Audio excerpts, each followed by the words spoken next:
We are having a moment, aunties. And it is hilarious. And there are so many more opportunities happening for us in Hollywood. Not only are we expanding in the documentary space, but we get to expand in all of the spaces, in drama, in sci-fi, in comedy, in all of the genres.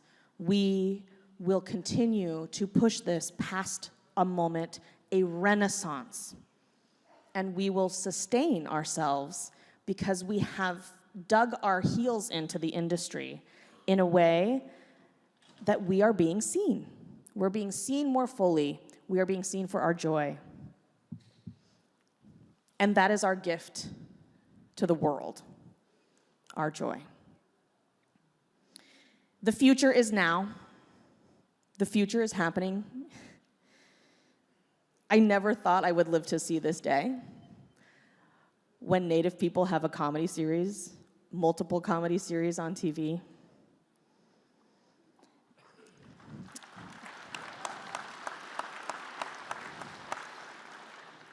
Sierra Teller Ornelas, the showrunner of Rutherford Falls, and I just sold a multicam pilot to CBS.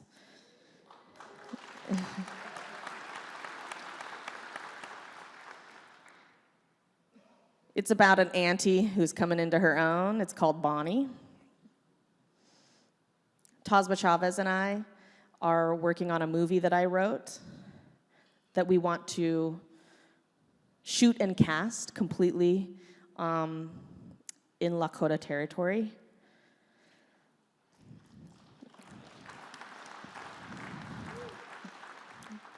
The future of Indigenous media is Indigenous feminism. And I see that in this space too. Women are leading the way. Women are exercising our power.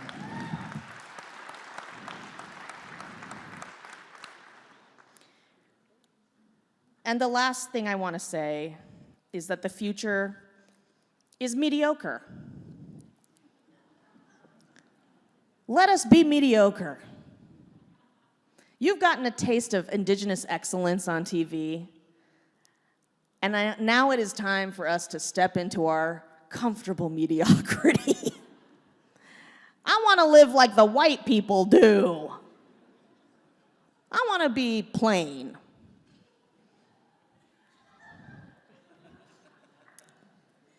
I want to be kind of boring. And yeah, I want to fail for you. I want to fail. Because I think that failure is wonderful. And I think it's important for growth. And we are growing. Thank you so much.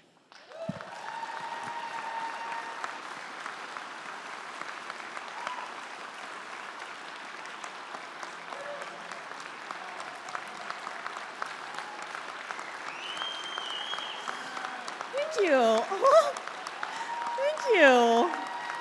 Oh.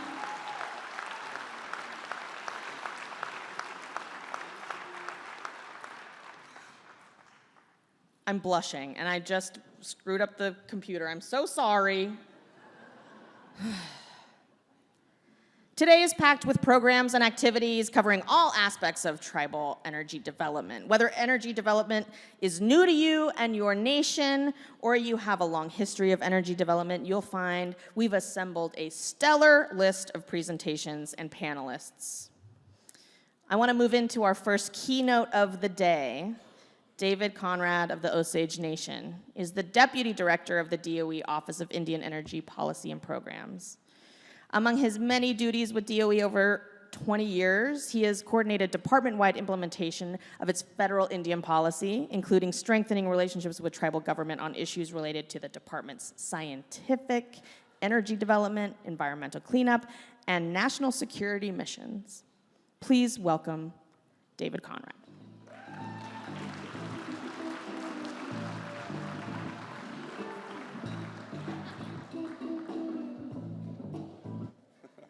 Thank you. I promise to be brief. This is going to be a hard act to follow.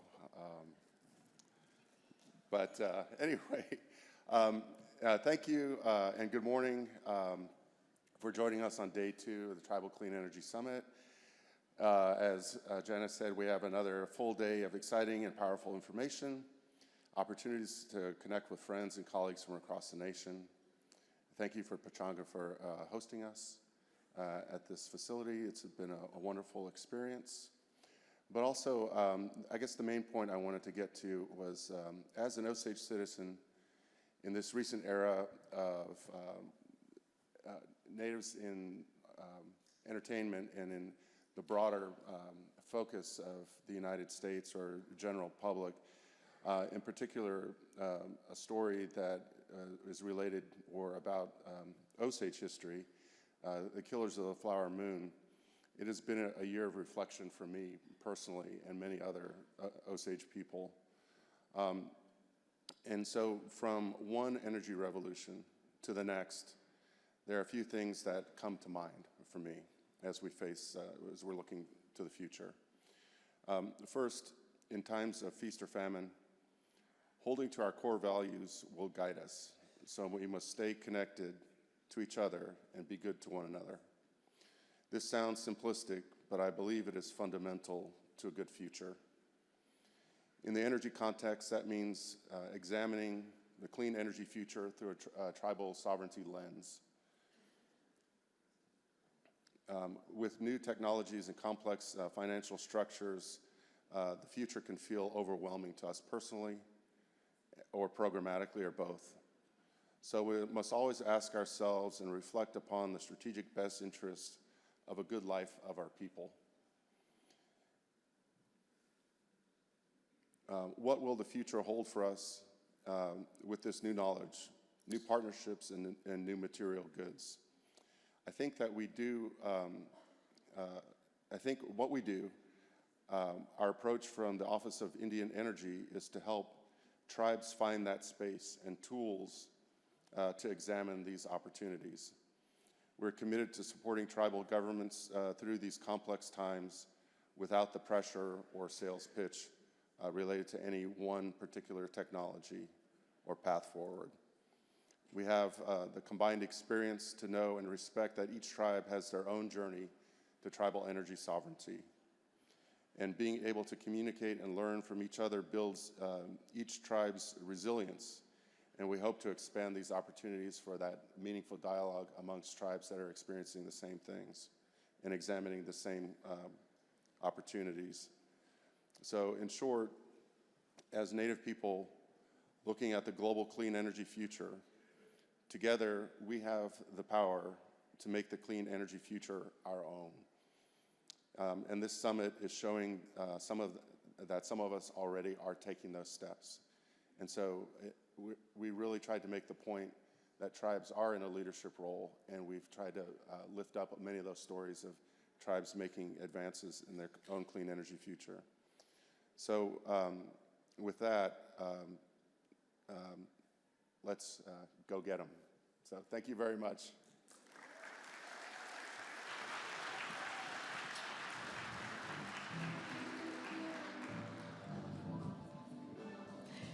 Let's go get him?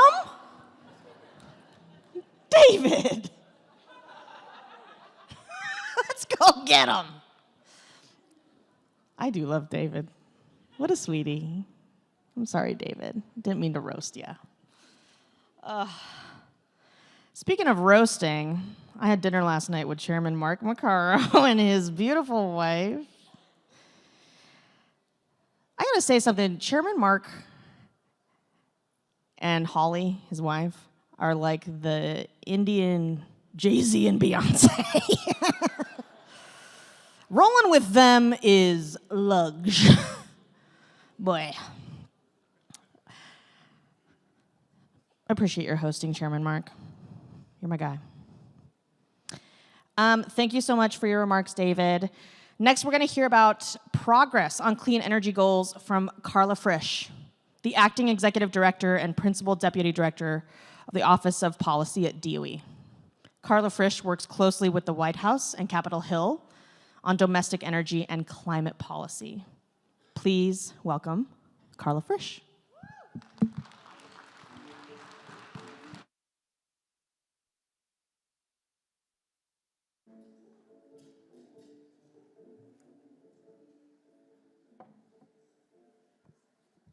Hello, everyone. Thanks for having me here. Department of Energy, how about a shout out for our Office of Indian Energy who brought us all together here. Pretty incredible. And I just want to take the opportunity to go full, all the way from comedy, all the way over to graphs and charts. Are you ready? Are you excited for some graphs and charts? All right. Okay.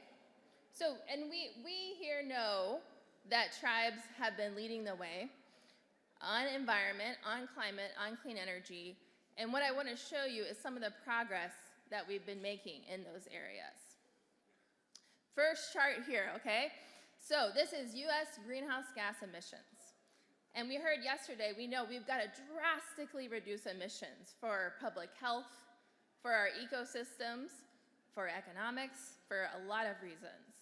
Now what you're looking at here, that black line, that's historic US emissions from 2005. That was around the high point. And you can see we've been ticking it down a little bit. Then the red line is back in 2021. We did a projection and we said, okay, where are we headed with US emissions? And you can see it was looking pretty flat. Then along came President Biden, and he said, like many here have been saying for a long time, let's cut emissions in half by 2030. Let's cut emissions in half. Followed up by Inflation Reduction Act, Bipartisan Infrastructure Law, CHIPS and Science Act, massive pieces of legislation that invest in climate and clean energy, bigger than ever before, and have significant new opportunities for tribes. When you do the math on all of that, that puts us in the green. This is a massive change in US emissions. This is a change on a global scale. It is significant. From the red to the green, just in a couple of years. But some of you may say, but that's not enough. Because we've got to get all the way to zero emissions by 2050. And the clean energy projects that we've been hearing about all day yesterday, we're going to hear more about this afternoon. The goals that tribes are putting in place for themselves, for their own reasons, that is putting us, getting on that path, making the green come true, and putting us on the path to the blue. So this is for the whole economy. Diving in a little bit more, we've been talking about electricity a lot. All kinds of amazing electricity projects that we've been hearing about. Now we have a target to get to 100% clean electricity by 2035. Now, how are we doing on that? If we go back to 2005, we were less than 30%. We've been inching our way up year after year, making some real progress, and last year in 2023, it was a historic year for building out the technology we built the most of. You know what it was? Solar. That's something we wouldn't have dreamed of years ago. Solar and storage, massive build out. That includes projects like this one at Blackfeet Community College. We've got the manager of the project here with us at the summit. This saves the college $5,000 a year, and it provides a really important training opportunity for hands-on experience for these students. Now, with these new laws, with these new incentives, we are actually on track to go from 40% clean now to 80% clean electricity in 2030. That's a very big deal. That is a doubling in less than a decade. That is very big. Now, how are we going to do that? One of the ways is with tax incentives. And you heard a little bit from Secretary Granholm yesterday. There is a special opportunity with tribes. It's called direct pay or elective pay. But it's basically, if you don't pay taxes, it doesn't matter. It's a tax credit. And it's cash back. So whatever clean energy project you do, you just tell the IRS, and they're giving you 30% cash back. Or more. There's lots of other opportunities for bonuses. So that is available now, and we project with these incentives, we're going to see this kind of growth. And that puts us on the path to 100% clean electricity. Also, with that direct pay, that elective pay, that's something you can combine with grants. It's not a one or the other. You can do the tax credits and you can do the grants. But getting to this path, getting all the way, this means building faster than we have ever built before, growing in ways that we have never done before. So another technology, what's another key technology out there helping us in the climate and clean energy space? Electric vehicles. We've got a target for a 50%, wait, before we go to electric vehicles, here's 2 more projects, which we heard yesterday from Chairperson Sherry Parker about the solar and battery system on the right. And that system, can you guess how much it's saving them per year? They're saving almost $500,000 by having this system in place. Then on the left, we've got the Kipnick light plant. They're building out battery storage. They're connecting it to a system that's right now wind and diesel, and that gives the battery backup, resilience for key critical facilities. Very impressive projects. So EVs, I mentioned the EVs, and I do have to say, where we are here, they have an impressive amount of EV chargers. Anyone see them out there? So we have a target for 50% zero emissions car sales by 2030. Now, you might not even be able to see that tiny little line at the bottom of the chart. That's how we were doing, almost not noticeable on a chart to 100%. Just the last couple of years, those EV sales have just shot up. We have quadrupled since President Biden took office. From 2022 to 2023, there's a 50% increase, and the projections are that curve is going to keep going up. And with these new laws, we are projected to meet that target of 50% new sales by 2030. Now, how do we get that off of the chart into the real world? Another project that's been very impressive is the Upper Midwest Intertribal Electric Vehicle Charging Community Network. This is a project that's connecting EV charging between 23 tribal nations in the Midwest. So an opportunity for low emissions, zero emissions vehicles, and making sure in rural areas there is connected charging to get from place to place. We've also got a new opportunity. There's an EV tax credit, but I don't know if many folks know there's also now a tax credit for a used electric vehicle. So if you don't want new, you can get used and you can get a tax credit with it. And then the last technology I wanted to talk to you about is heat pumps. Of course, the poorly named and extremely efficient heat pumps. This is HVAC that's providing heating and cooling. Another technology that has slowly been growing up and is projected and needed to grow even more. Now, getting that off the chart into the real world, we've got tax incentives available right now for a heat pump. Now you may say, oh, tax incentives. Tax is not going to work for me. It's not going to work for the community that I live in, that I support, that I work for. So we've got rebates, and DOE has dollars right now available to tribes to set up rebate programs to be able to give rebates that basically cover the entire cost of a heat pump, not the entire cost, but really significant amount to really help folks with that heating and cooling, doing it efficiently. So lastly, from DOE, I do want to let you all know that DOE is now an eligible agency for the 477 program. For those who aren't into the numbers, it basically means it's a simpler way to manage federal funds, make it easier and more efficient. So bottom line is that the tribes, we know, have always been leaders in climate advocacy, and we are seeing now the benefits of that leadership coming to fruition. We are seeing massive changes. These kind of changes in charts, if you're chart people, you're seeing, oh yeah, I see a massive change. If you're not chart people, I just want to say, it's a very, very significant change to what's happened to the real economy because of the leadership from everyone here. And on behalf of DOE, I just want to say thank you, and let's, what are we doing? Go get them.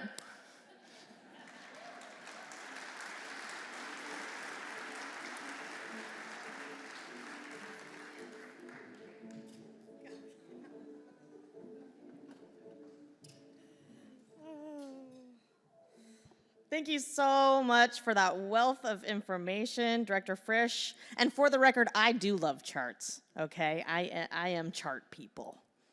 I'm of the chart nation, the sacred chart nation. Next, we have a fireside chat. So I guess, do I build the fire? Do I have to build a fire? I'm a city Indian, so my fires are very small and smoky.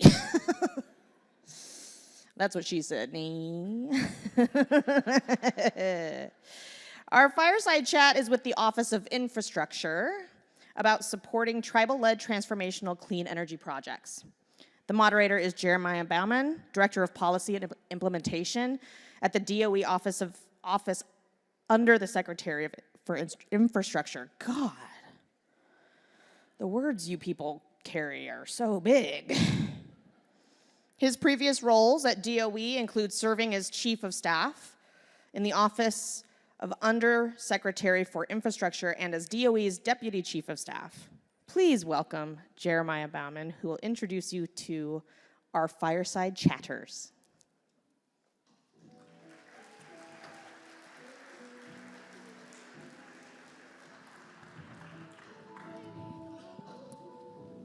Good morning, everybody. I've got a handful of raffle tickets in my seat, if that's helpful to anyone. Thanks so much for being here, and of course, a huge thanks to the Pechanga Band and Chairman Mark for hosting this fabulous event. As Jana said, I'm with the DOE Office of Infrastructure. The very short version of what that means is we're a whole new branch of the Department of Energy set up with the sort of immediate mission of implementing the Bipartisan Infrastructure Law and the Inflation Reduction Act, but with the bigger picture, long-term purpose of helping DOE really focus on what it takes to do two big things that are required to meet our goals around climate change, around equity, and around building a healthy and robust clean energy economy.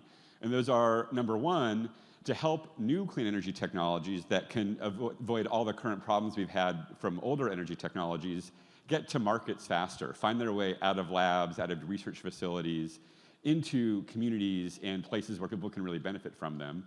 And number two, for existing clean energy technologies that are already commercialized, solar, wind, batteries, electric vehicles, helping communities, states, and especially tribal nations adopt those technologies, deploy those technologies even faster to meet the urgent goals we've got around climate change, but of course also to not delay on bringing the benefits to the people that we're here to serve.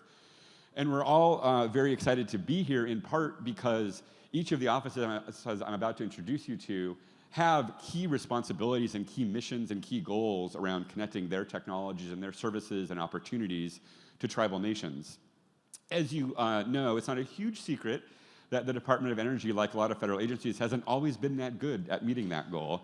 And these offices are some of our really leading offices in the last couple of years, working hard to set up new programs, new approaches, new outreach strategies to try to help these programs get to tribal nations. So we're going to talk about a little bit of that today.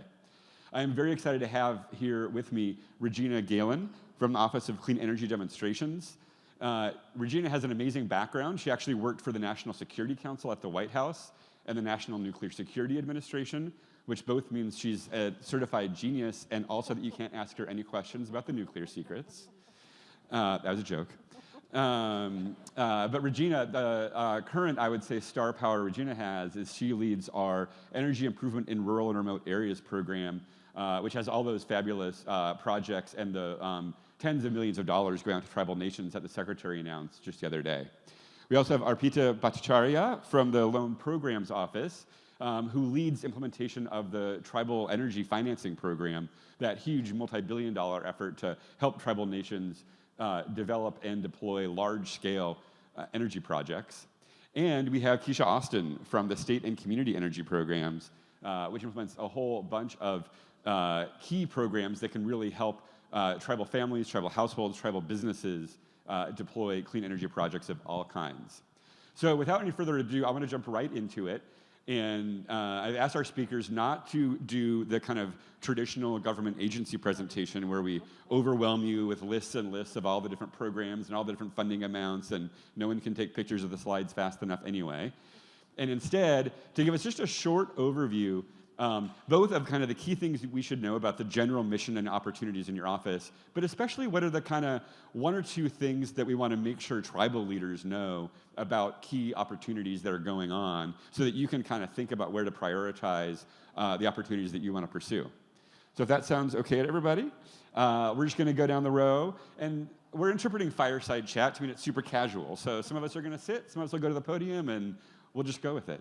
So Regina, take us away. Thank you very much, Jeremiah, and thank you, everybody. I'm here representing a great team. You've seen them at the booth that's closest to the door, our OSED team, Office of Clean Energy Demonstrations. They're smart, they are funny, and are really heartfelt, so I hope you get a chance to come and talk to them. And for myself, it's been a real honor to be here when the Secretary announced our first 17 selectees for this, we call it our Rural Remote Program, $1 billion for building clean energy demonstrations, doing efficiency upgrades and other work in rural and remote US. We had the chance, the best part was to meet the selectees in person for the first time. And what I heard was, in a couple cases, people learned about the opportunities in our program and OSED and elsewhere coming out of these big omnibus packages, out of the bipartisan infrastructure law and out of the Inflation Reduction Act at this summit.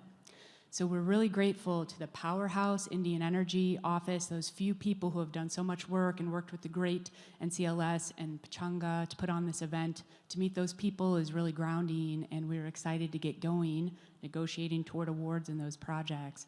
And as Jeremiah mentioned, this Office of Clean Energy Demonstrations is new. We have about $25 billion out of those 2 laws to do clean energy demonstrations. We have a 5-year profile for the main lion's share of the work, and we have several programs. This is almost insane to say this still, but the one that I'm working, my staff and I are going to work with the selectees to implement is $1 billion, and that's one of the smaller ones. Our $1 billion for rural remote work, but we also have the big programs intended to speed deployment and adoption and ultimately transition of clean energy technologies in the economy. We have hydrogen hubs. We have a great project officer from Hydrogen Hubs milling around meeting with you this week. We have several carbon mitigation provisions, including carbon capture sequestration, direct air capture hubs. We have a really cool program, industrial decarbonization. It's going to be announcing some selections in the coming months. So a lot of great work, working apace to try to get these technologies out, working with you based on your vision. And for the Rural Remote Program, we didn't envision that would have such a strong tribal emphasis. It was not tribally focused, but we worked in consultation and mentorship with Indian Energy, and it ended up that we've had so many excellent applications, proposals that came through. They came to the top in rigorous review, and we're really excited to be implementing these goals with you. Thank you very much.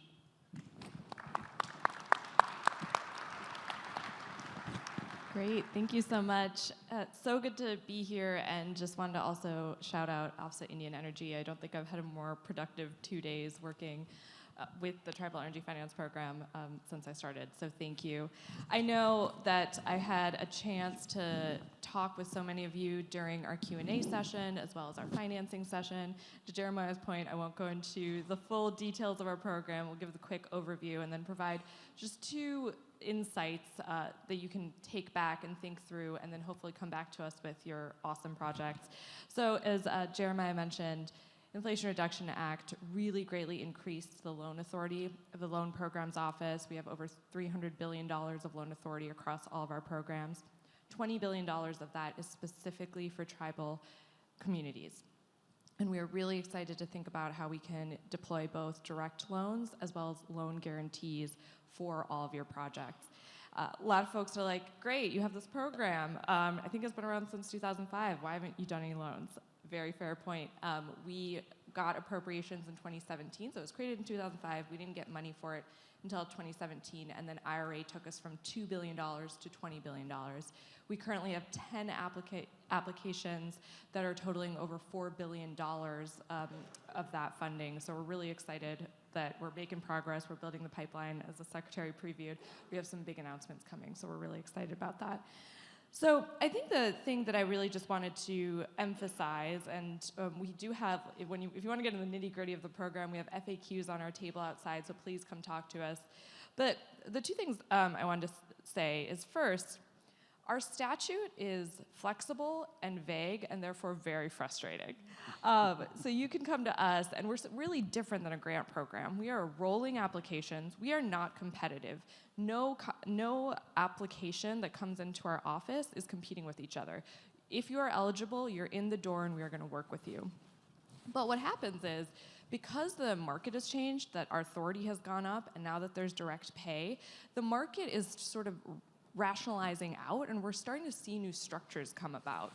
We have a lot of folks come to us and say, what exactly will be the debt service coverage ratio that you're looking for? What exactly will be the terms and conditions of our loan? And what we're coming back and saying is, you give us what you need. What type of project do you want to do? What type of technology do you want to do? Let's work together within the bounds of what we can do and really get creative to make your project work. So I know that's sometimes frustrating because folks will come to us just being like, give us the exact, give us the application, let's check all the boxes. We want to work with you because there's probably business models and structures that we haven't even thought about with tribes supporting other tribes, with different funding models that we can think through. So it does take a little longer. Our application process can be a year, which can be frustrating. There are ways to speed that up, and let's talk through those projects and the way we do that. The second piece, I would say, is something that came out very clearly in the financing session that we had yesterday. So we had Treasury, USDA, and LPO all on the panel. What we were showing is that the sort of the life cycle of a project. So you start thinking about a project and you want to do it, and then you might get a grant for some of that early part, and then you decide to apply for a loan. You apply for the loan goes through, and you're starting to make payments, and you're starting to put, pay interest on those loan payments. And then you don't get direct pay until the project actually gets into construction. There's sort of this huge gap where you're expected to put up 20% equity, which is a requirement for our program, without the support of direct pay that comes later. We recognize that gap, and I think a lot of the folks in the room just realized how important that bridge financing, other potential pockets of equity are going to be. And I think what I would say here is another moment for us to get creative, work in partnership, really think through in your conversations with other tribes, with banks, with other financiers, really recognizing that gap. Say, we want to do clean energy. Here are the incentives and programs that are out there. Here's the limitations that we're not actually going to get the direct pay funding until we are done with construction. How can we partner together to make this a reality? So I think there's also incredible opportunities that we're already seeing of tribes helping fund other tribal clean energy projects, really ensuring that this flow of money stays within this community and ensures that we're all creating both a clean energy economy together as well as wealth together. And so these are the types of models we want to see. We thank you so much for your patience as we continue to work with you and really meet the market and meet what you all need versus coming to you with a very clear program with clear deadlines, clear applications. Let's work together and keep pushing us. We need that feedback. So thank you.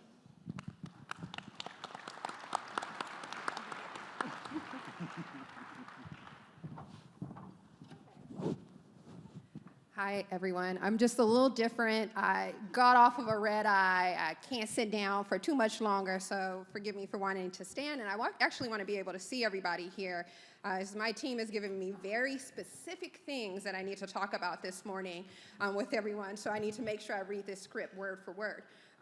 But most importantly, I think what I'm most excited, and I want to thank all of you for providing me this opportunity to chat with you all about what we do at the State Community and Energy Program Office. As Jeremiah said, I am Keisha Austin. I'm the acting director of the office.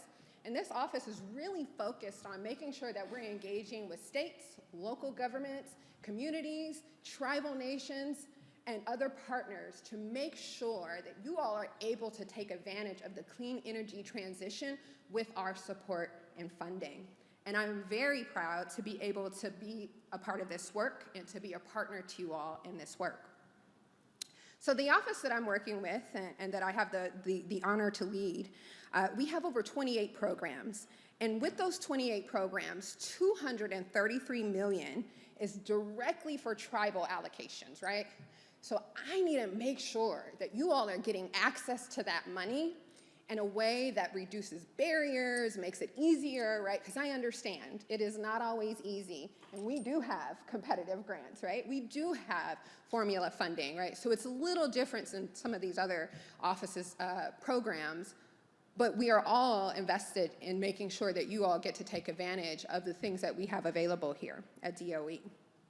And as you heard my colleagues talk about, the Bipartisan Infrastructure Law and the Inflation Reduction Act are the key reasons why we have all of this additional funding to be able to deploy to communities across the country.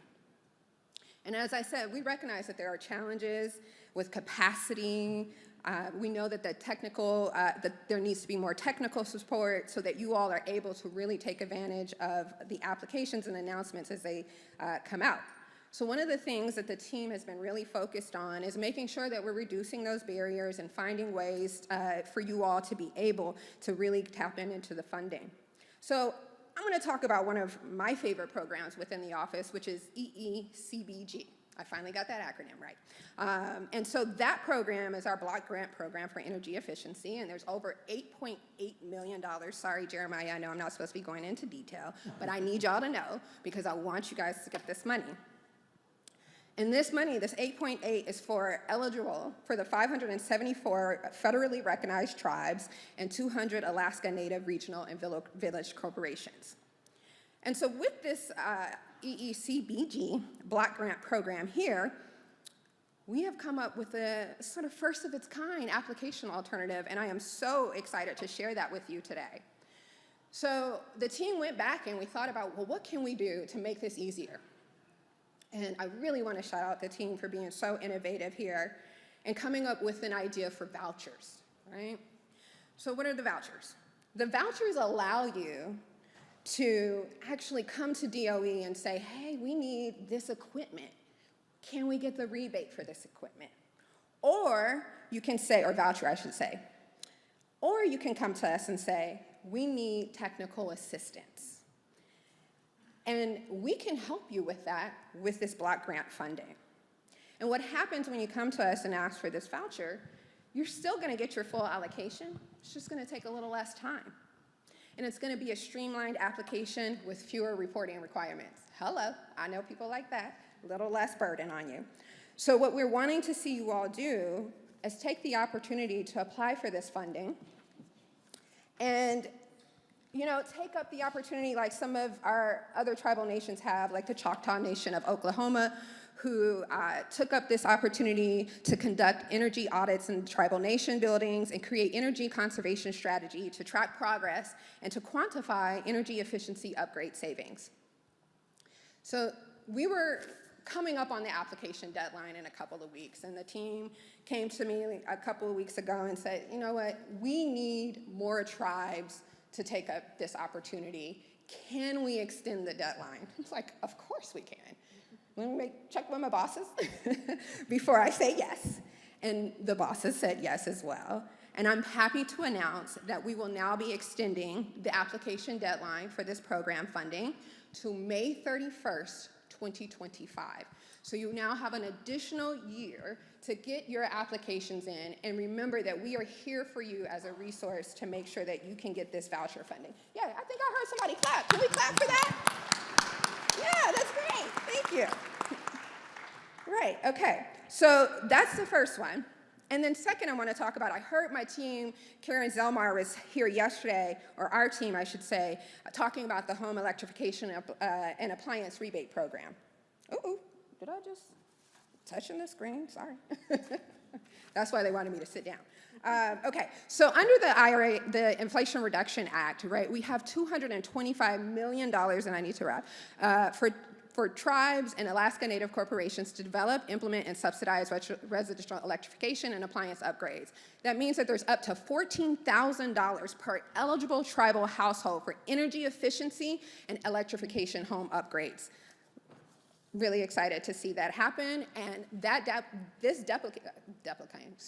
deadline for this particular program matches the block grant deadline as well, right? So what we're trying to do is streamline deadlines for you all and hopefully reduce some of the paperwork that you are encountering when you're coming in for some of these funding opportunities. And because I don't want to monopolize all the time, I want got 6 minutes. I want to just take a second. I do have one other program, Seasite, which will award about $18 million to implement municipality or tribal-led clean energy programs. So we have a lot of money that we want to get into your hands so that you can get to your people. It's very important that we work with you to see this happen, and I want you to know that the applications for the Seasite program are due on May 31st. So in conclusion, if I can just, I'm gonna put the team on the spot, so anytime you see them, you can grab them and ask whatever questions you have.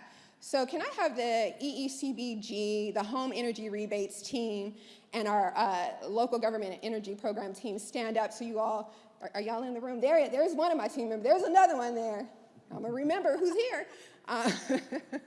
So make sure, here's Karen in the back, make sure you find our team and oh, there's some more, yay! All right, our team is here and we're here for you. And the reason why I asked them to stand so that you can identify them beyond that table, this is a really dedicated group of staff. Pull them to the side, ask the questions that you need to have answered, pull me to the side, and I'm happy to be supportive and give you the answers that I can and to be a partner to you all in this work. And I appreciate your attention, and I appreciate you all taking up these applications and seeing them come in the coming year and by May 31st for the Seasite program. So thanks for your time and attention. Appreciate it.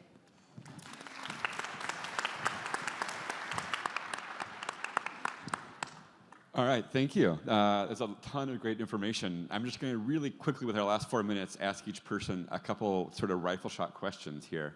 So Regina, the Rural and Remote program, I mean, one of our most exciting programs, partly because it's reaching all sorts of rural communities that often don't get the resources from the federal government, especially on energy. And if you're finding out, tribal nations are doing some of the best job competing and developing really great projects. What's the future of the program look like? Is there more funding available down the road? Yes, thank you for asking. So in parallel to this first funding opportunity for which the Secretary announced the 17 selectees yesterday, we have a second funding opportunity that's been out there. Some of the folks we've talked to this week applied to both, and we thank you for your patience with your diligence in those processes. We'll be making an announcement from that funding opportunity, a smaller one for projects $5 million and less, in the next couple months. Subsequently, we still have more than half of our money. So we will be running additional round of opportunities, or maybe one big opportunity. And I'm sorry that we just don't have more concrete information yet, but it'll be coming. The earliest would be maybe in this calendar year, but it's not something that I'd want you to hold me to. So thanks for watching our website, keeping in touch with us.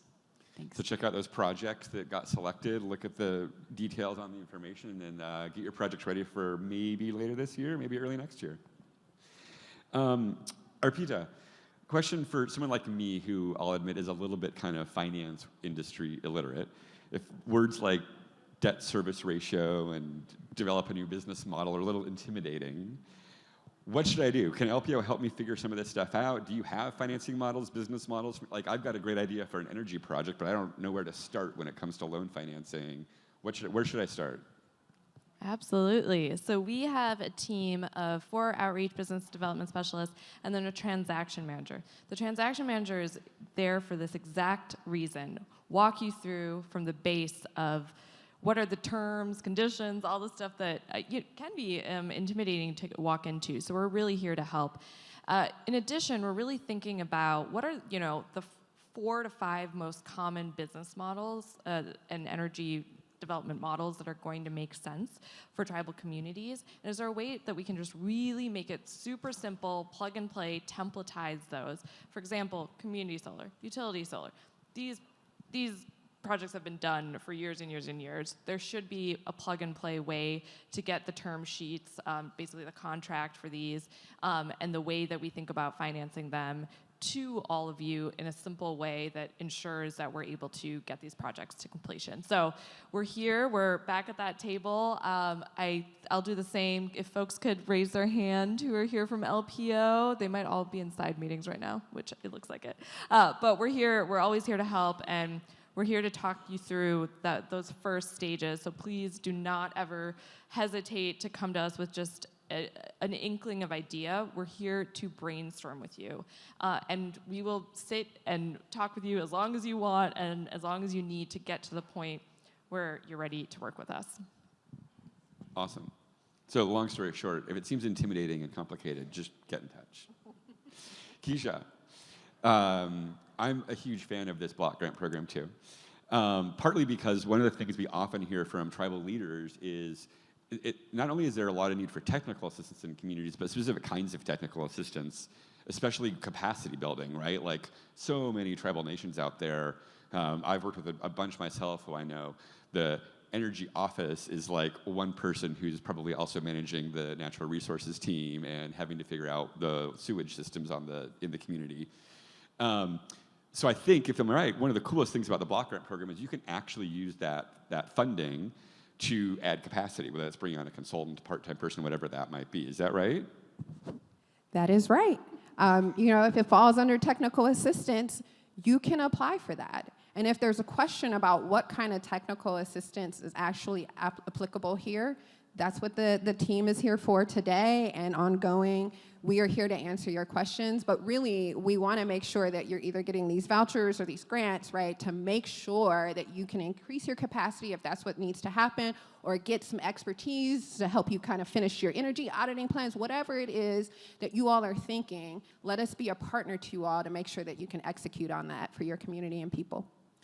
So at the risk of running 30 seconds over, just to underline, I think one of those big points is this voucher and rebate thing is super cool. Partly because one of the dirty little secrets of this is that the program, between you and me, wasn't designed the best by Congress in the sense that the average grant size is quite small. Like we're talking $10,000 to $20,000 for tribal nations.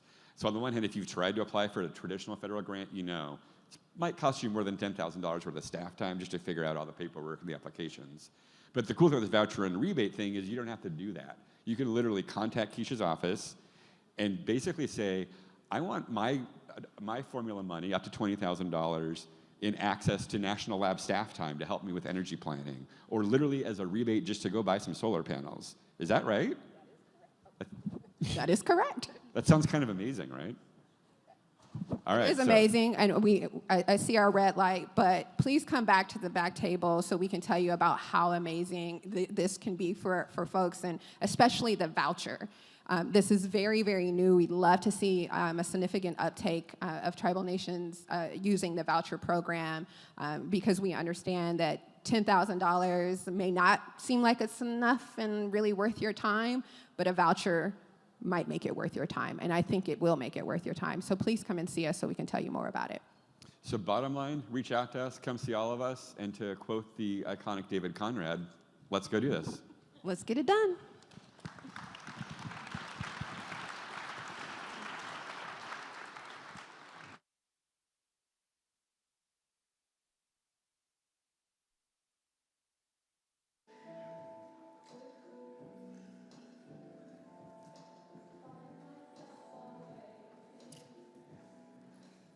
Let's get it done. Let's get it done. Speaking of getting something done, I'm really excited about our drawing, which is happening. There are 3 items we are giving away. So don't you leave, ticket holders. Don't you leave for a second. We're doing a couple more activities, and I'm going to say the drawing is around 11:30 a.m. So be in your seat and have your ticket with you, please. All right. Thank you so much, Fireside panelists. We are going to now receive a transportation perspective from our speaker, Arlando Teller of the Navajo Nation. Arlando is the Assistant Director Assistant Secretary for Tribal Government Affairs at the U.S. Department of Transportation. Arlando entered the aviation industry as the first Native American graduate from Embry-Riddle Aeronautical University.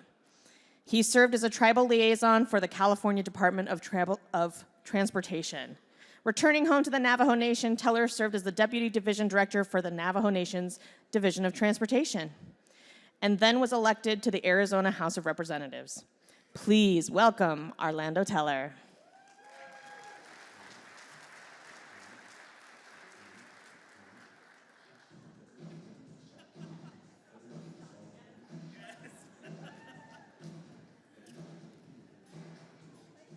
I know, they just played my song. Thank you, Shaka Khan, Shaka. Who all, raise your hand if you remember that song. Security. Oh, Yat Bennett, good morning, good morning. It's really such an honor to be here today, and I appreciate the hospitality from the Pechanga Nation. Thank you, Chairman Mark. Also, I appreciate my Nali, Wahleah John, for inviting me to present today, and also see my leadership here, the Navajo Nation. Security over here, so. Do she'eya Arlando Teller eda shijine, nash ejet the nethachi nin slon tohead lini bashichin.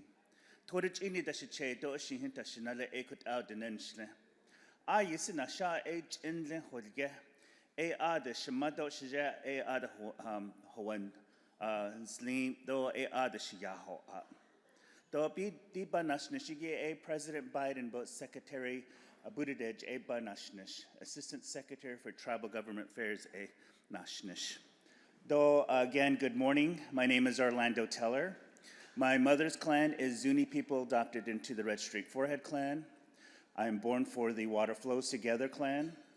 My mother's grandfathers are of the Bitterwater people, and my father's grandfathers of the Salt people.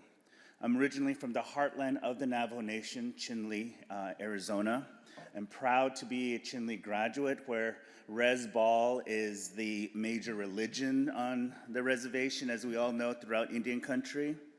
And so proud to share that the Chinle Wildcat girls came in third, which was a great feat, because these little scrappy girls got all the way up to third place. So I was so proud of that last week. I'm also, again, right? Thank you. I'm also very proud to also be in the company of my leadership here at this table, Mr. Carlisle, Mr. Nez, Shema, Jesus, Shishade, Shana, and Claude, Che. He's in the room, right? Just relaxing. But it's good to be around family. It's good to be around close friends here.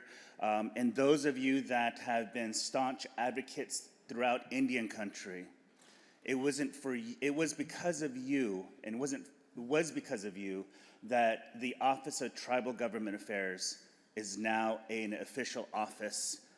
And this position as your Assistant Secretary is because of your staunch advocacy, your leadership, your demands that we have a seat at the table, and that we don't sit at the end of the table, we sit in the middle of the table, so we're part of the conversation when it comes to transportation. So I really, sincerely, from my heart to yours, thank you so much for your staunch advocacy. And so the Office of Tribal Government Affairs is currently being stood up. It's been stood up. We're currently building our own capacity. We just recently hired a young Native kid out of college who is now our tribal specialist.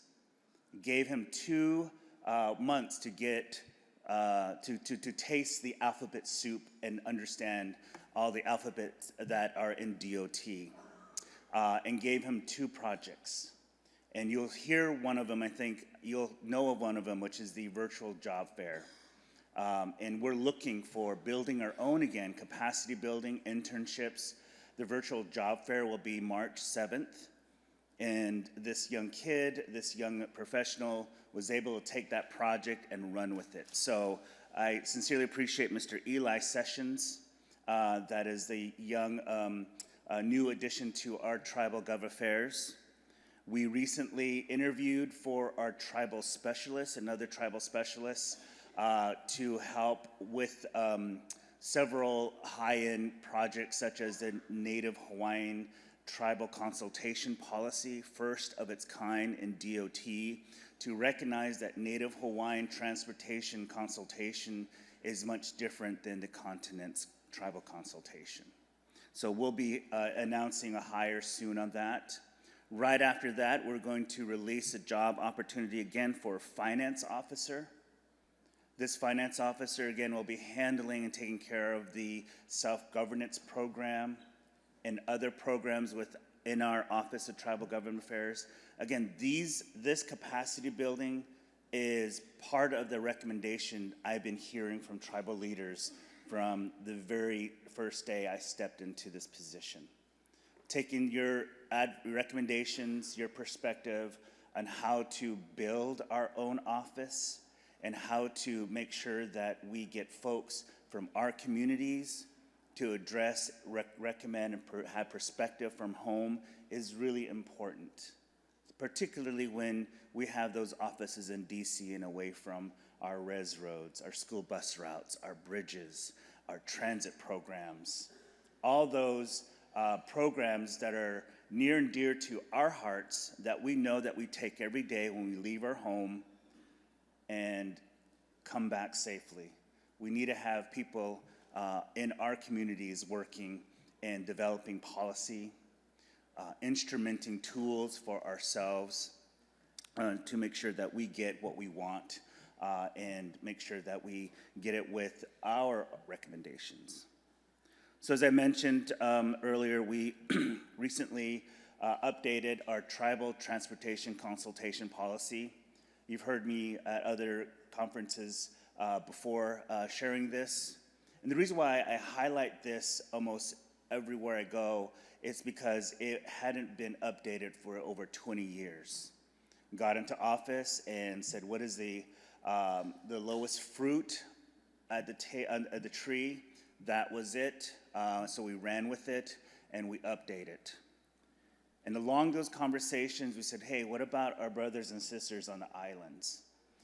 And it was a very, very instrumental conversation. We pushed, and we will be scheduling our second round of consultation in July and August, which means that we'll have a Native Hawaiian consultation policy next year, 2025, first of a kind. I'm really excited for that. Again, our self-governance program has been a success story. There are stumblings and getting up and dusting our knees off and keeping moving and progressing. We have, of course, a Cherokee Nation. Is Cherokee here? Cherokee Nation? Are they in the room? We have them as our First Nation. We have the Oke-Wingay. Any Oke-Wingay folks here? They're our second nation. I will be going on another trip next week to sign our third nation. And we have 6 in queue. We have 5 in negotiation. So I'm hoping by the end, and I see this, by the end of this year, we'll have 10 to 12 tribal nations in the self-governance program. So really excited about that. As far as EV goes, we're working really closely with the joint office. Is Shelby Smalls here? Stand up, Shelby Smalls, take a good look at her. Security. No, Shelby is a phenomenal team member. Thank you, Shelby.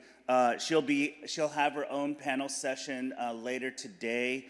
I highly recommend you go and listen in because there's a litany, a list of information that she will be sharing and providing.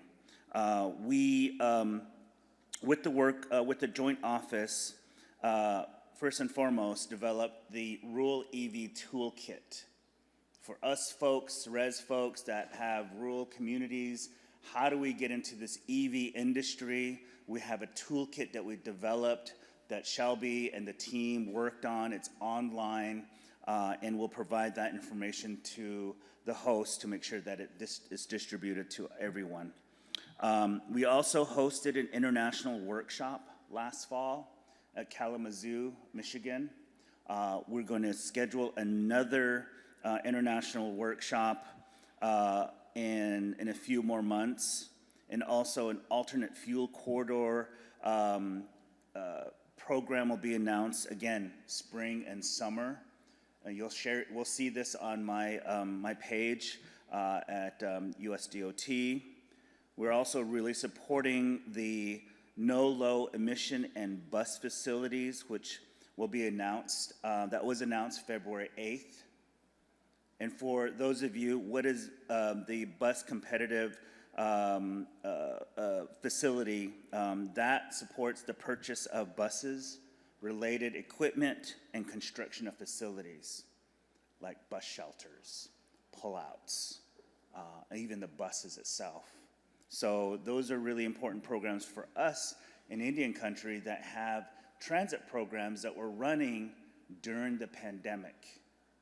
I heard this a lot, that our transit operators were the angels that were spreading and sharing the food and the supplies during the pandemic. So we heard that. We said, okay, how can we apply this? Well, let's go apply the low and no emission to this. And the low and no emission supports the same, but for low or zero emission bus equipment or bus purchases. I did mention Shelby, and want to make sure that you get to her presentation, her panel later today. I'll be here all day and really interested in sitting with you and understanding some of the recommendations and the challenges that you may have. In fact, I will like to share Mr. Stevens from Atkin Village of Alaska. Where's Mr. Stevens at? Where's he at? There he is. There he is. So Mr. Steven grabbed a hold of my ears, literally twisted down, and he said to me, I need help. And he shared with me some of the challenges from his village. And then, lo and behold, he got the ear of the secretary.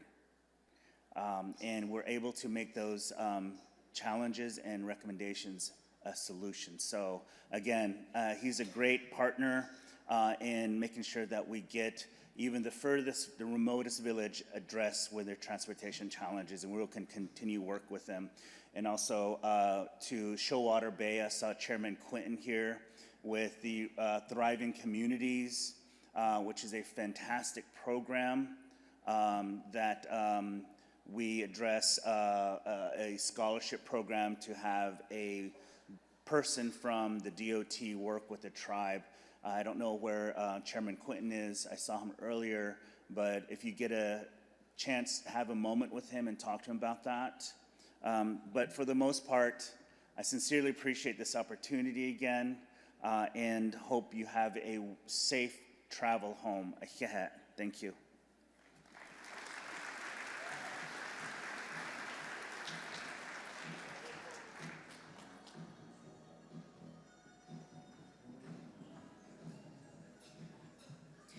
Thank you so much, Mr. Teller. All right, now it is time for a much-deserved break. And I want to make sure that you are all back here by 10:45. So we're going to break now. You have roughly 15 minutes. In my estimation, that's enough time to pee and buy at least 4 pairs of jewelry. So do your worst, folks. Support our vendors and meet and greet and mingle and be back here at 10:45. Thank you.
Are we going? Hey, everybody! What's up? I'm among the people. This is the crowd work portion of my act. Let's try to get everybody back in from buying all your jewelry and putting your last 20 in the 5-cent machine. God, I hope I have time to do that today. Come on back. We have lots of stuff to get to. Beautiful people here. You guys are in a serious conversation. I won't interrupt. Oh, people are networking. Hi. What's your name? Miranda Compton. Where are you from? Montana. Montana? Oh my gosh. Have you gambled? No. Do you gamble? Only on internet shopping. Internet shopping. I also gamble on internet shopping. Had a huge gambling night last night in terms of internet shopping. Come on in, folks. Come on in. Hi. I'm not stopping for selfies, folks. Not yet. Hi. Very nice to meet you. Help! Help! I love you. Hi, what's your name? Hey, I'm Seth. Seth. Seth is here, everyone. Give it up for Seth. He's sitting in the back because he didn't want to get called on. Seth, where are you here from? Northwest California, Humboldt County. Humboldt County, homie. You get high, Seth? I do not smoke weed. Oh, he doesn't smoke weed, guys. Humboldt County, and he's sober. That is the funniest joke I've heard today. Come on in and take a seat. Come on in and take a seat. Everybody looks great. Oh, I'm getting waved over by an uncle in the back. Uncles, calm down. Calm down. Come on in. We got a lot of empty seats up front. I know it's intimidating, but we can do this. We're about to get started. If you have friends out in the hallway, maybe holler them in. Hi, what's your name? Joe. Joe. Reserved for tribal representative. Okay, special table.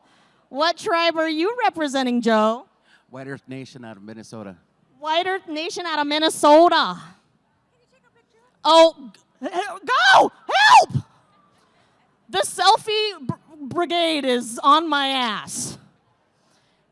Come on in, folks. Come on in. Have a seat. Let's get her moving. Or what's the catchphrase of the day? Let's get her done. Hi, sir. Where are you from? Okmulgee, Oklahoma. Muskogee Creek. Okmulgee, Muskogee Creek in the house. Uncle! I know your real name. I said, well, Beth's here. Bev is here. Ugh. I'm never going to live it down. Scoot in. All right, folks. It is time to start.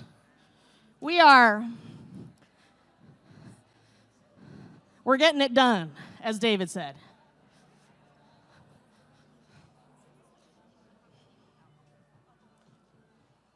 Crank it up, man.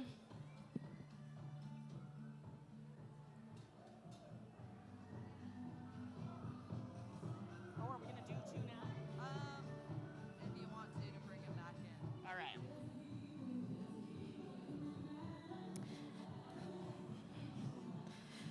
All right, it's a special time. We're going to do one drawing, raffle drawing. Get your tickets out, you guys. I need you to see what's going on up here. There is a man on the catering staff. I don't know if he's out there. I don't see him, who said, would you like a spinning, a raffle turner, a drawing, a bingo turner, or whatever this is called, a tumbler? And I said, why, yes, I would. Let's make this official. It's got a hole, it's a thing, there's a little crank so that I don't cheat and draw my own number. All right, we're gonna do some drawing. I have a bad feeling this is gonna take like 10 minutes. Oh man, I'm looking at all these empty seats going, shit. Okay, we're gonna do a pair of earrings. This is Jewelry by Buzz. It's black onyx, dangling blossom, sterling silver. Sterling silver? This is beautiful. This is beautiful. I pity the fool who isn't sitting in their seat with their raffle ticket out right now. I mean, drawing ticket. Don't tell on me. I keep using the R word. Here we go. Here we go. Oh, God, the tumbler is a beast. Okay. First drawing. Who gets these beautiful sterling silver earrings? 5, 6, 8, 2, 8, 4. 2, 8, 4. Oh, boy. Oh, boy. Let's try again. 5, 6, 8, 3, 0, 9. 3, 0, 9. Ah! Congratulations! Oh no, I'm gonna spill it. Hi. Yes, oh good, thank you for showing me the picture, otherwise I wouldn't have believed you. Can you introduce yourself to us, please? Alex Villapando, Northern Ponca Housing for Nebraska. Welcome. Congratulations. Those are gonna look beautiful on you, Alex. We have yet to have a lady win a drawing prize, folks, and Creator's wrong for that. Okay. Creator is blowing it. We're gonna have another raffle in a moment, but at this time we gotta move forward with our program. Thank you for coming in. The next event we have is a panel discussion on working together for a just transition, led by Indian Energy Office Director Wahleah Johns. And Director Johns is going to introduce the panel, so please give it up for Wahleah Johns.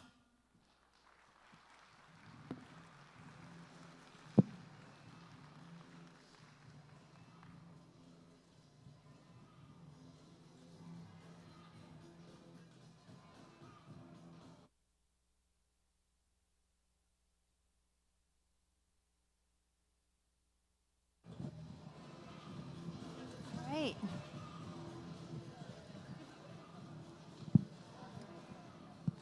Can you hear me? All right.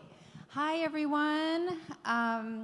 Again, my name is Wahleah Johns, and I'm the Director of Office of Indian Energy. And I just want to appreciate Jana and everyone who spoke this morning. It's been really refreshing to hear your stories, but also just I'll be with you all on day 2. Before I get started, I actually want to make an announcement that I forgot to include yesterday in my remarks, which is a big one. Many of you have provided comments to us in the past several years around the challenges with capacity building and the need for internal staff capacity to help take advantage of this moment and help your tribe be able to go after some of these funding opportunities, and we recognize that. So the ICWIG, the Indian Country Energy and Infrastructure Working Group, is a part of IE and Department of Energy, and a lot of the representatives are here today. Wrote a letter to us asking for support in this idea to create an energy manager program. So sort of a program like state offices, they have people who write for grants for states and take advantage. I mean, just all focused on energy. And we try to say, like, tribes don't have that. They don't have tribal offices, energy offices, unless they create their own, but there isn't a program to support that. So that's that recognition, and just out of our office's ability to do something, to pilot something, we have an opportunity right now to support, I can't remember how many fellows. Is it 14 fellows through the Clean Energy Innovator program? And you can learn more about that in the back at our table. And what it does is we're looking for intertribal organizations, and tribes can apply to host a fellow. So, and this can help, add capacity to your tribes. So please go back to our table and learn more about that. And the deadline's March 6th, I believe. Okay, so sorry, I totally forgot that in my remarks yesterday, but I think this is a big opportunity for you. Switching gears, I'm here to talk about our work that we recently started in the past year and a half, or 2 years, I think it's been, since December 2022. Prior to that, day one, President Biden and Harris created kind of a task force called the Interagency Working Group on Coal Communities. And out of this initiative is all agencies coming together to identify funding that could be used for communities. They're called energy communities, which are communities that have sort of, went through a transition, or they are seeing coal plants, coal mines close. And so out of this initiative, we identified the federal government energy community regions. So I was in a lot of those discussions, and what I noticed is that tribes weren't really being prioritized at that time. So what I did is I contacted the White House Council on Native American Affairs, which Arlando Teller is a part as well. We have transportation, we have interior, we have USDA,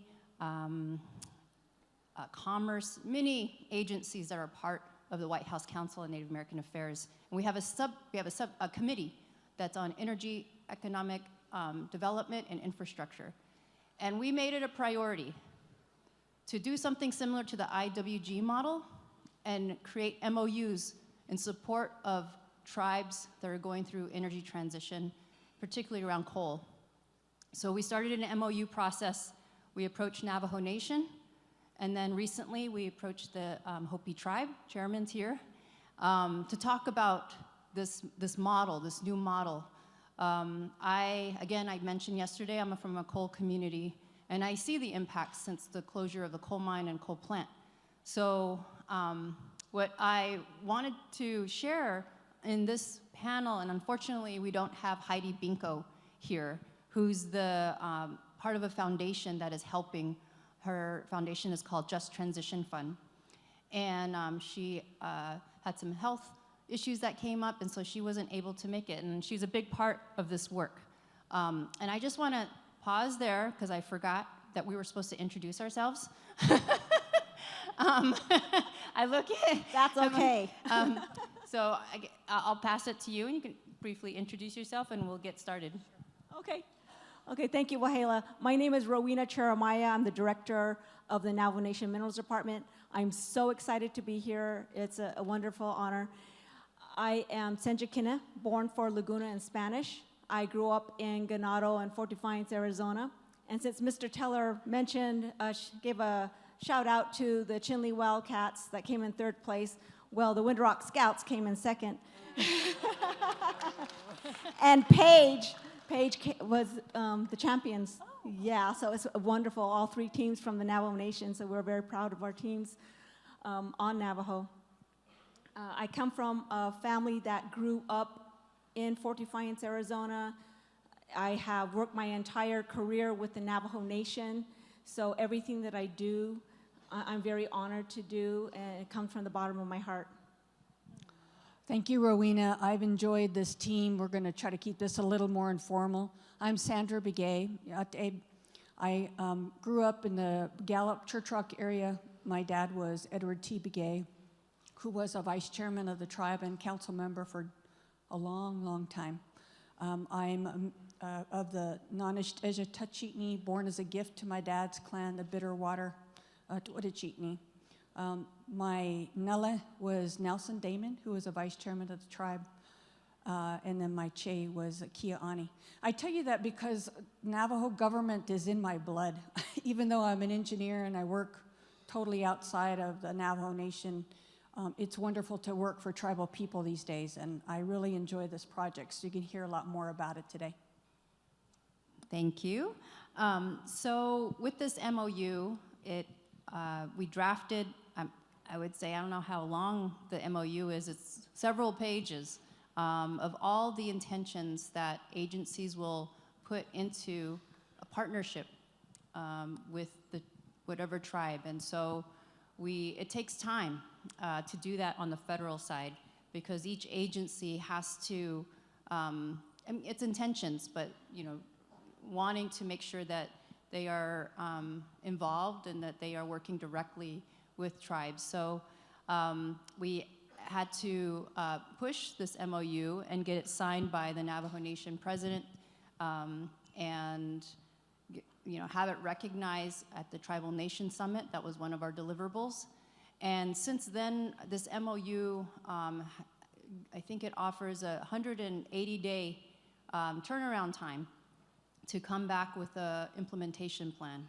So from that implementation plan, we convened the first meeting with the Navajo Nation government, and worked with we have some of the council members here. If you can wave, you're here, many of you. These are distinguished council delegates from the Navajo Nation, and there's 24 of them, and we also had the executive branch in the space, the legislative branch, judicial branch, and really who they want in the space, and so that's what we established. And I think on my end, it was really just amazing to see how many people came into the space and contribute to how this is going to be designed.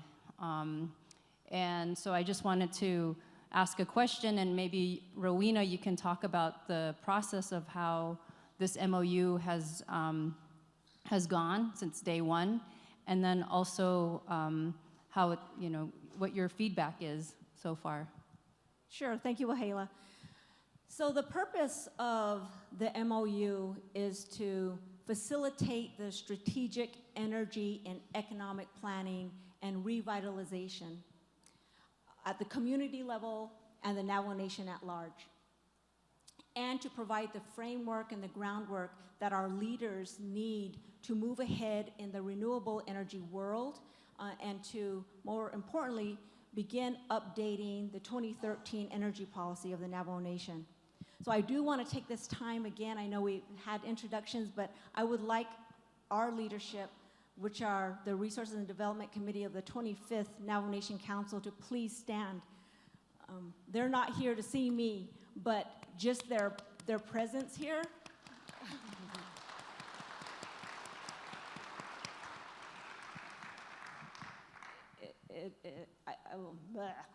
I feel I feel very honored that they're here, and then I feel supported just by their presence and them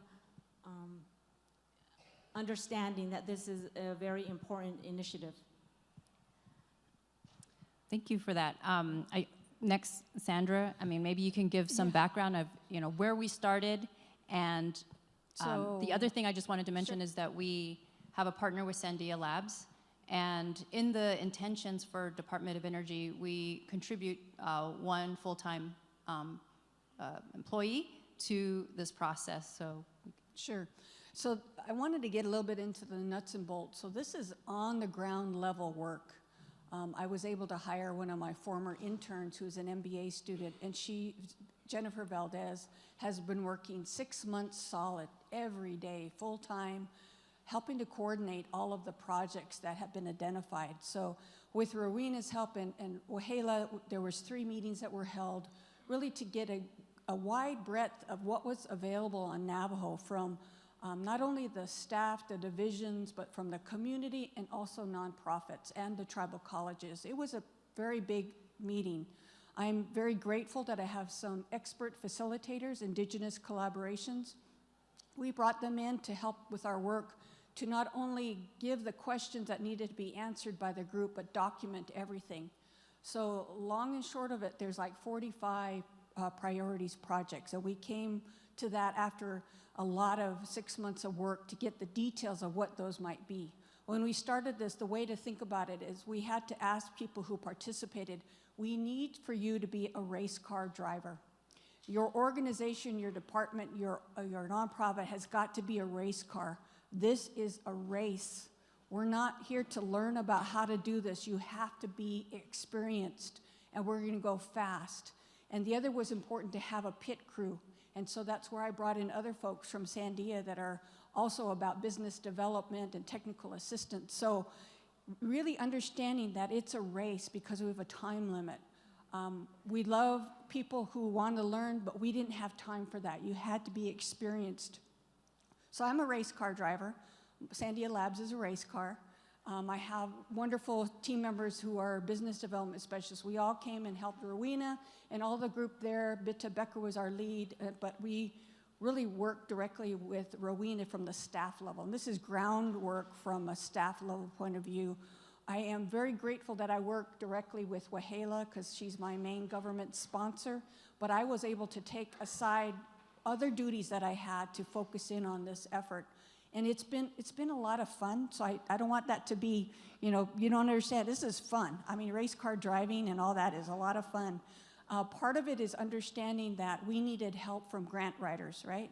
So that's where Just Transition came up. They've dedicated a grant writer, very experienced, older Eastern Cherokee lady who has 2 PhDs. She knows her stuff, but she's high level. So there's times where I have to come in and Jennifer has to come and say, she said that, but here's what we mean in layman's terms, because she's got grandiose visions. And I think that's what's so cool about it. So I want to just mention 2. We're in the queue. We've got 2 in the running. We have 1 at the grassroots level. That's for Bureau of Indian Affairs. Shout out to the 2 people here from there. There's a Navajo project in the queue. It's about broadening the focus of work at the staff level to start thinking about an energy office. It's not just about the office, it's about policy and all that. And if you would elaborate in a minute, I'll just finish. The other one is a big one. It's with NTUA. Sandy is a partner from a technical standpoint. Their partner is Avangrid, and it's for a major phased project with photovoltaics on coal mine lands. It's exciting. We'll hear any day if that's coming in. So we've got a real big one, and we've got a grassroots laying the groundwork for a lot of planning. So it's exciting to have 45 projects, 9 different areas, but we got 2 in the queue, 1 big one and 1 grassroots. Thank you, Sandra. I just feel a need to provide a little bit more, some background information to where the Navajo Nation is coming from before the MOU. Okay, so in 2019, the Navajo Generating Station, which is the largest coal-fired power plant in western United States, it closed down. In turn, Peabody's Cheyenne mine also shut down. They fed the Navajo Generating Station. So this impacted the Navajo Nation annually by about $35 million a year. But while that's really significant, where we really felt the impacts was at the family level and the community level. So just imagine you're losing your job because the closure of the Navajo Generating Station, the shutdown of the mine, that affected about 1,000 jobs of primarily Navajo Nation people that lived in the area. So you can imagine the socioeconomic effects of that. You had financial insecurity, housing insecurity, food insecurity. Your education for your children was affected. Transportation was affected. And this led to, probably family conflicts, depression, stress, disease, you name it, maybe substance abuse. So when we talk about revitalizing the economy, it's not just in financial terms, it's about us as a people. So when we had this opportunity to participate with the Department of Energy and these other federal agencies, we jumped on it. That was how we established the MOU, which former President Nez signed in December of 2022. Then through this, there was a multi-agency initiative to come together and assist with making all of these funding opportunities just more out there. So this initiative was to make us more aware of them, that this is what's out there to help us. This is what you can apply for. So that's how we first came together, and that's what Sandra was just talking about. Our first meeting was in early spring of 2023, and we had indigenous collaborations with Leslie and Paul Caboti facilitate that meeting. That's where leadership from the executive and legislative branch participated. But at this point, we're like all new, and we're wondering, what the heck is this? Like, okay, is this just another meeting? Is this gonna go away? We're all very skeptical, like, okay, well, we didn't know the role. The Minerals Department was listed in the MOU as responsible for, we're the contact person or entity, and we're also responsible for creating a collaborative team. So at that point, I'm like, okay, what's gonna happen? Am I gonna get in trouble doing this? Why? What's my role, really? It was all very new, and we had to wait for the dust to settle, so to speak, to see how we were going to maneuver through all of this. But lo and behold, the federal agencies, and through Wahleah especially, guys, you got to give her a round of applause, because she's the person that was that was instrumental and still is instrumental in keeping this moving. If without her, we wouldn't be where we're at now. So we've all started working together, and this is very new. We're still doing the groundwork. You heard that the applications are coming in, but no funding, just a couple days ago. Not yet. Yeah. Keep your fingers crossed. Right. It's just all very new. And so part of my responsibility is organizing the projects at the community level. So I'm working at the community level. Sandra and her teams, they're working at a higher level.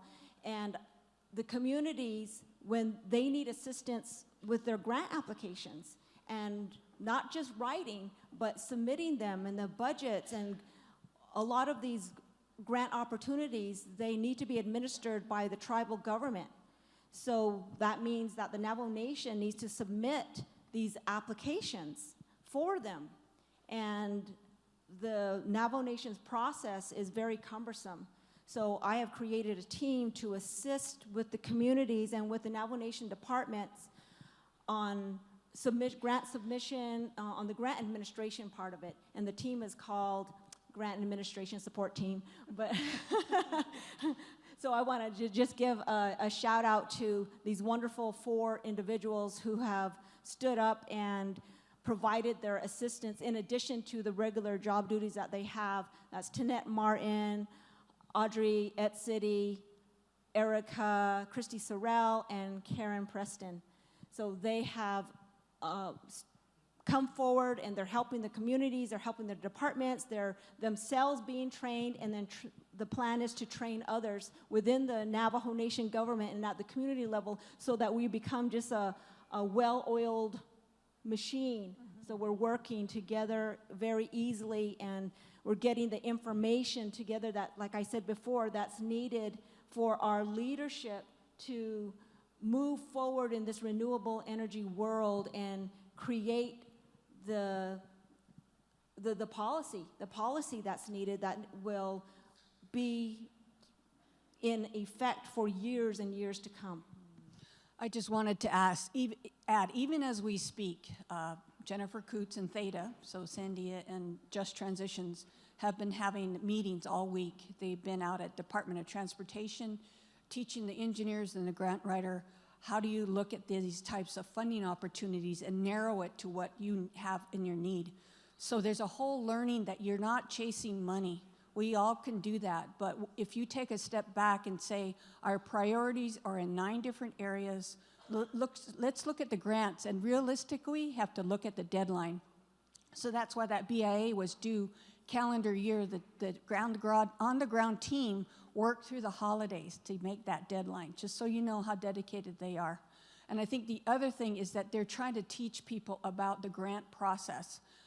The tribal staff, God bless them for what they do. A lot of it, they know the need.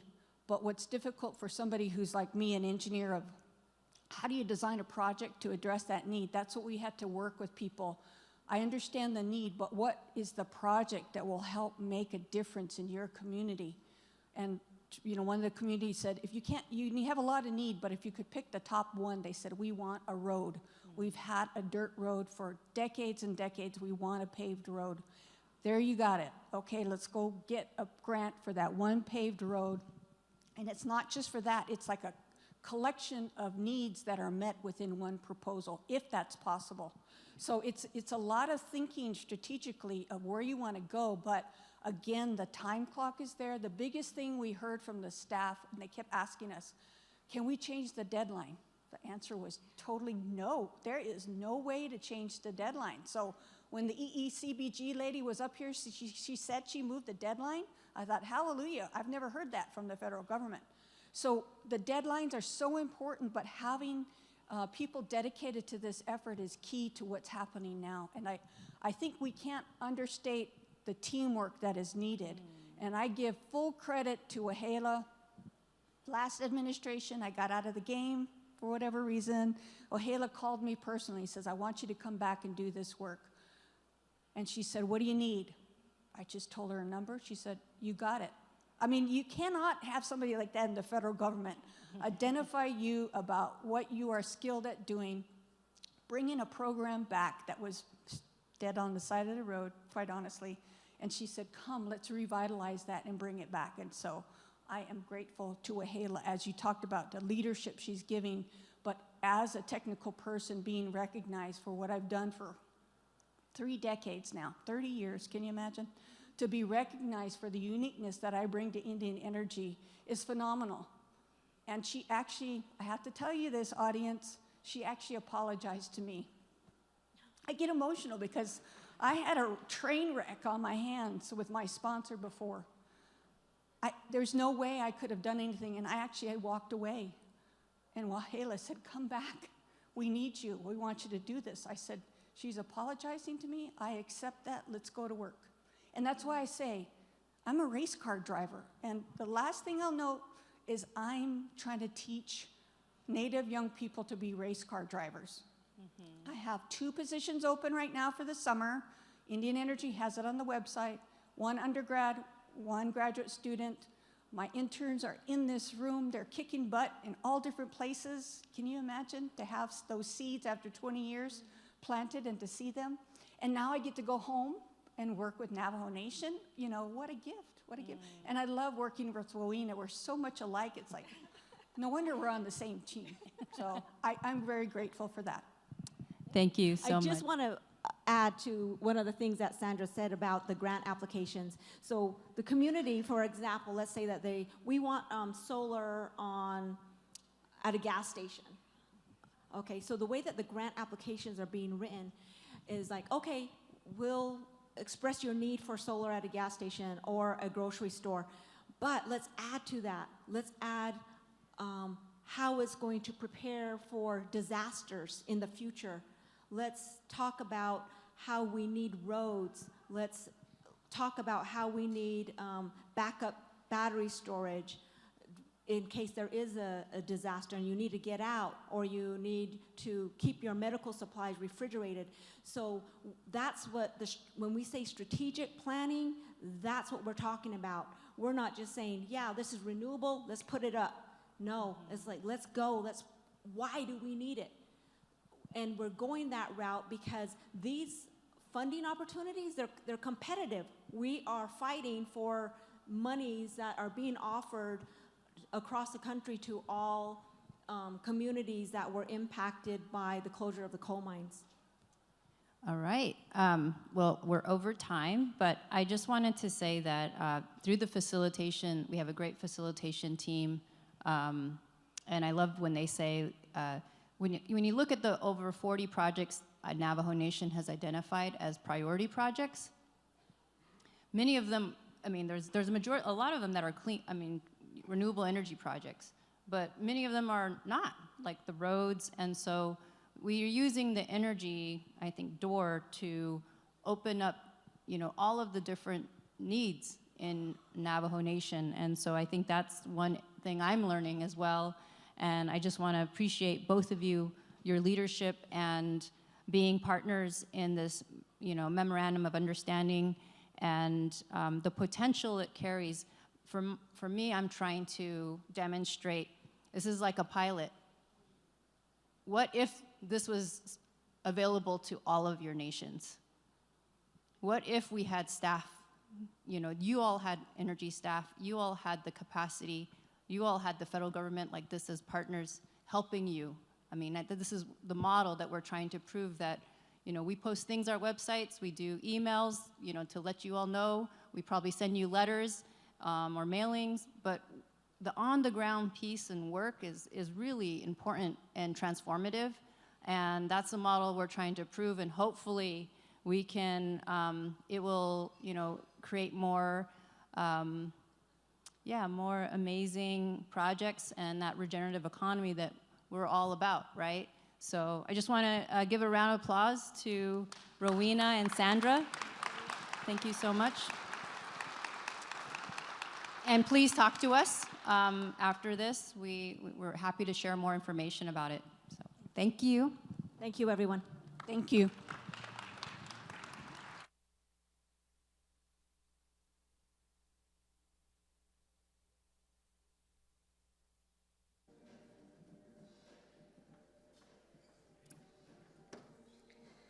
Thank you, panelists. I'm sorry, did anybody else hear that we have a Navajo race car driver and she's a woman? And she's offering 2 race car driving positions? I'm not sure if anyone else heard that. Can I apply for that? Seems really cool. God, never thought that would cross my path, but here we are. A lot of groundbreaking new ideas flourishing at this event. Okay, we're gonna have one drawing before we break. Here we go. Oh no.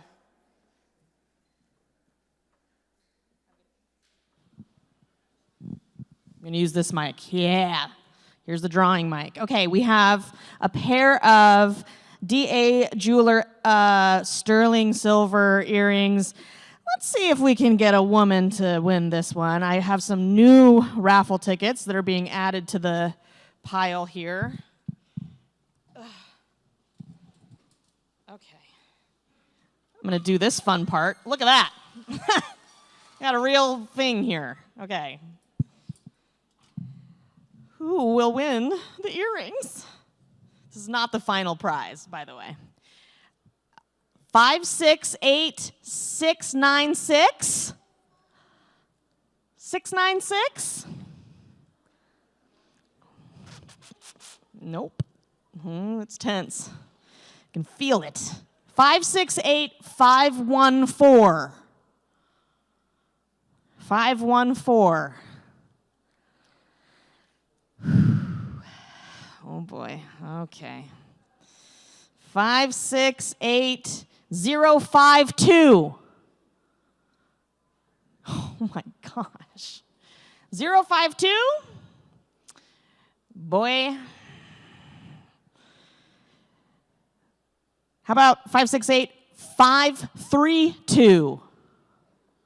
532.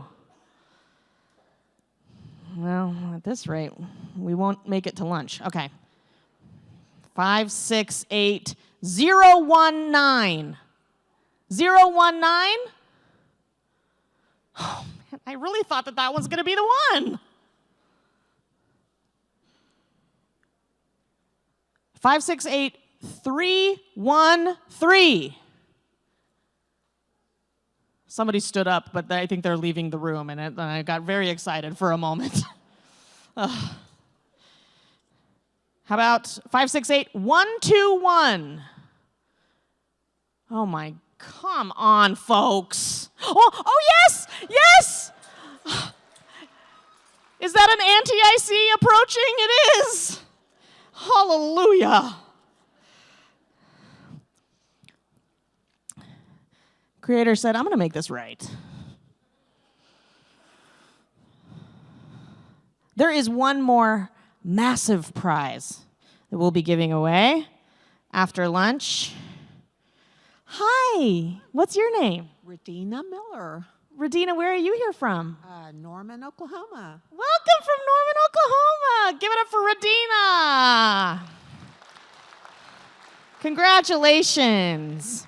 All right, in a moment we're going to take a break. There's an opportunity to interact with DOE representatives from several offices who will be at their tables in the grand ballroom foyer located just out of the double doors.